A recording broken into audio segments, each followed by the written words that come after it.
Hello, Michael Swain here after Kansas basketball's 86-67 win inside of Allen Fieldhouse. For KU, it's the home stretch of the season right now. It's a couple weeks left in Big 12 play, and this was maybe a tone-setting type of performance for KU down the home stretch of conference play, heading into postseason play. And I think for KU to beat this Texas team without Kevin McCullough is really impressive, and I think it speaks to the performances that KU got from some of those guys that haven't really been performing this year. You look at Nick Timberlake, I think I look at someone like Marco Jackson, Jamari McDowell. Those guys I think were pretty critical for KU in their ability to win this game. Now we can start from the top and say, man, Hunter Dickinson just continues to have a great season. There was a stretch there in the second half where I believe he made 7 straight shots maybe it was. There was a stretch there where he was really cooking, he was on fire. And you just see how talented and how skilled he is as a big man and his ability to score the basketball. He was huge for KU. Johnny Furphy took on maybe a little bit of a different role today. Only took 3 shots technically, but he got to the free throw line a bunch. Shot 11 free throws. For reference, that is 18% of his season total of free throws were shot today.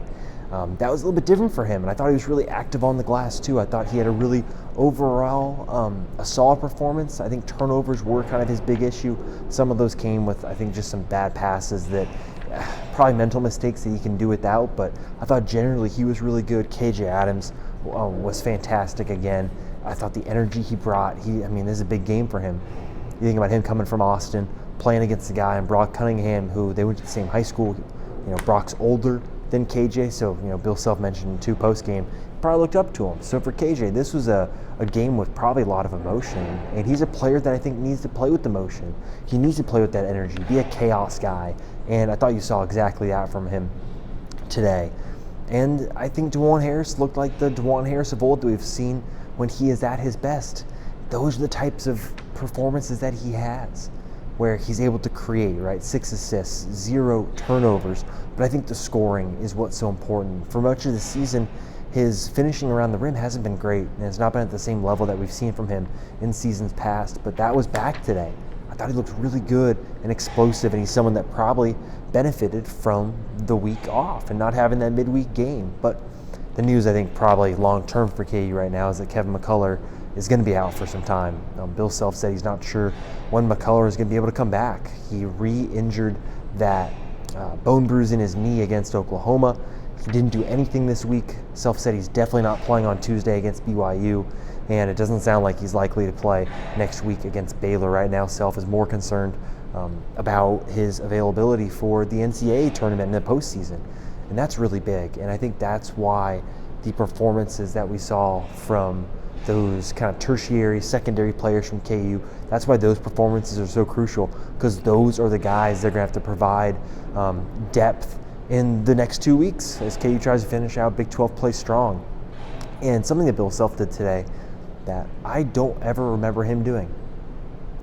He did kind of groups of subs, and he talked about this post game where basically he decided, okay, how can we get guys like Parker Brown, Marco Jackson, Jamari McDowell to play well together off the bench? When they've played individually, it's not been great, right? When it's 4 starters and one of those guys, it's not always been great. But what he did was, I think during this week, they had some extra time, and they basically said, hey, when you 3 come on the floor together, these are the plays we're going to run. And it's kind of like football. At least that's how I think about it, where you've got like different sub packages and things like that. And that's kind of what KU did. They basically put in their sub package. They're in there for 3 minutes. A TV timeout happens. Boom, starters are back in. And as a result, I'm looking at the minute total here for guys, and it's 33, 32, 33, 33, 32. That's exactly where they should be. And Bill Self has talked all season about how guys like DeJuan are playing too many minutes because they're playing 38 minutes. There's a big difference between playing 38 and 33. And I think that's so huge for KU that they can have a performance like that. And I think that's something you'll see from them going forward, is kind of those sub packages. So I thought that was pretty interesting overall for KU. And I think you're looking in the long term now. BYU at home on Tuesday, they've got to be able to match, I think, the same level of performance. It's not going to be easy, right? It's a Saturday home game in Lawrence, a week off. a Tuesday night against BYU on ESPN Plus is a little bit different. So we'll have to see if that same level of energy and intensity is there from this team.